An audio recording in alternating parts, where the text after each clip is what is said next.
Okay, folks, tonight's video is on logarithmic or log functions.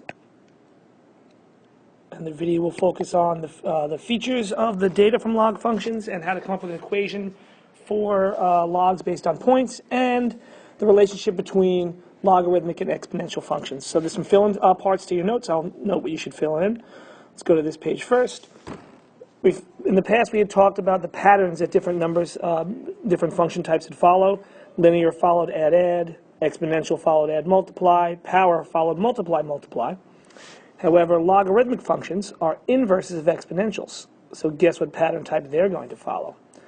That's right. Instead of an add multiply, they're going to follow a multiply add pattern because they are inverses of those exponential functions.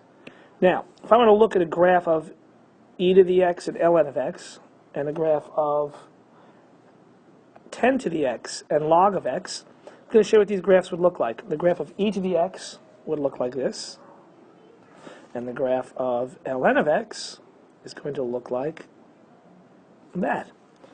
Why does it do that? It's known as ln of x because they are inverse functions. They are reflections in the line y equals x. If the exponential function had to pass through the y-axis, which it did, the log function has to pass through the x-axis. You're relating the graph of y equals 10 to the x, and here's the graph of y equals log base 10 of x. You will see the exact same feature. They are inverses of each other, and where the exponential function has to cross, the exponential function has to cross the y-axis, the logarithmic function has to cross the x-axis. So what's the way we find inverses? We flip the x and y's. I'm going to do that for these two functions right here. The inverse of y equals e to the x is x equals e to the y.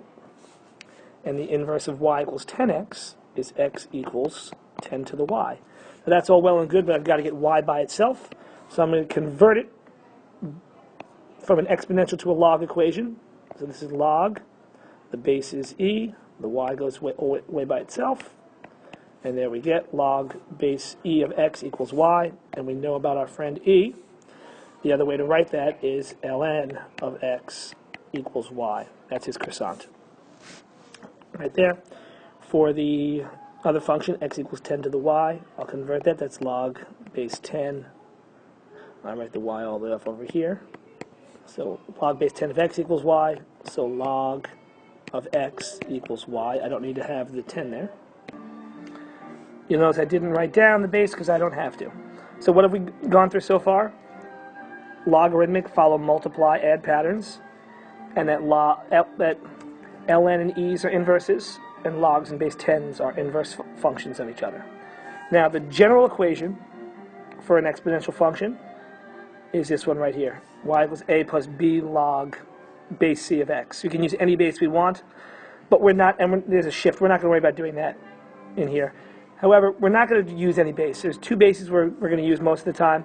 One is either log base 10, so it's y equals a plus dog with a blog x, or y equals a plus b log x, or y equals a plus b ln of x. Log base 10 is the most used. Base e is used a lot as well. You're going to notice when I do these problems, I'm going to mostly use base e along with the problem. So I have a set of data right here, and I'm going to look to see if it's in logarithmic function. I'm going to look for a multiply add pattern, and if I look here, times 3, times 3, times 3, I've got a multiply on that side. I've got an add pattern on that side. So this data follows the multiply add pattern, so it must be a logarithmic function. Now, okay folks, so Nicolette is going to say hello. Hello. Oh, that was the Francesca, are you in there? she's in the video. Hi, Joshua. Oh, It's Olivia. I'm sorry, Josh didn't hear you. He wasn't paying attention. You have to say it again. Hello, Joshua. It is Olivia. That time he heard you. That time he heard you in there. So we're going to practice solving this equation. If you don't get it right this time, don't worry. Just kind of follow along a little bit, and we're going to work on it more tomorrow on stuff on the next page. So what I'm going to do is I'm going to do just like I did on the other ones. I'm going to get my general equation, which is y equals a plus b I'm going to go with ln on this function, ln of x. I'm going to fill in any 2 points on my list. I'm going to use the first 2 points. So I'm going to get 1 equals a plus b ln of 6, and 2 equals a plus b ln of 18. I want to make one variable go away, so I'm going to subtract the first equation, second equation from the first one. I'm going to get negative 1 equals, the a's are gone, and I've got b ln of 6 minus b ln of 18. Now this next step, it's the same every time, so if you identify it now, you know you're going to be doing the same thing next time. I'm going to factor out the b. I'm going to get ln of 6 minus ln of 18. I'm always trying to get less things to get my b by itself.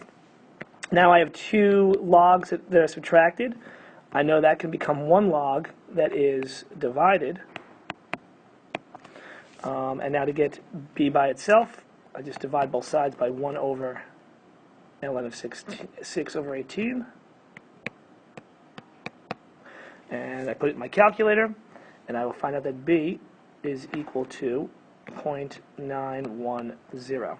That gets me my b, and I'm just going to take that b and put it back into either of my 2 equations to figure out a. So I fill it in, and I've got 1 minus, equals a plus 0.910 times the ln of 6, which I can put in my calculator, and I'll just write down ln of 6. I can then put this whole thing in the calculator, and I've got 1 equals a plus 1.6305, and then I can subtract that 1.6305 from both sides, which the step shows it here, and I get a equals negative 0.6305. I can then fill them back into the equation. I'm going to fill them in with some shortened decimals, and that equation is going to be y equals a, which is negative 0.63, plus b, which is 0.91 ln of x. So we're going to start this problem, and then we're going to continue working on it in class next time. They give me a set of points, and they want me to fit it to a natural log equation. So I don't have to follow a multiply pattern on this side and an add pattern on this side. So the multiply pattern follows is multiply times 2. Then I'm going to add 3. So my next points down the line are going to be 13 and 16. So f of 12 will be 13, and f of 24 will be 16. And then we're going to solve this equation the exact same way we solved the last one. And then we're going to check it in the calculator. So the only thing we're going to do together in this video is put the first 2 points into the general equation of y equals a plus b log of x. But that would be wrong because I said in there to use natural logs, so you don't get the credit. Nice try. A plus b ln of x. So the first 2 points I'm going to use are 7 and 3. So 7 equals a plus b ln of 3. And the next equation is going to be 10 equals a plus b ln of 6. And we're going to work it out in class. If you want to try it beforehand, feel free. One quick note on log functions, very important note on log functions, is that the argument of a log, argument is the thing that goes into the function itself, the thing inside the parentheses. Sometimes there are no parentheses, but it's like they were there.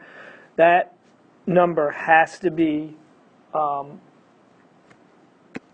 greater than 0. It won't work, the function won't work unless it's greater than 0.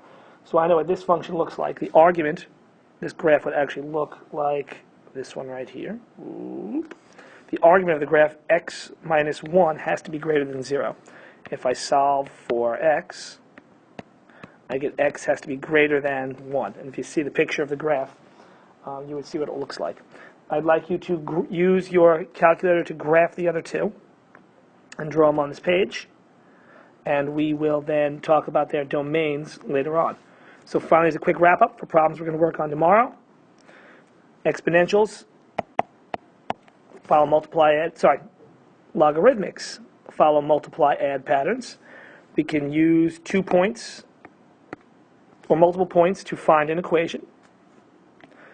We can look at a set of data and apply the multiply add pattern. to get the points and then to find the equation.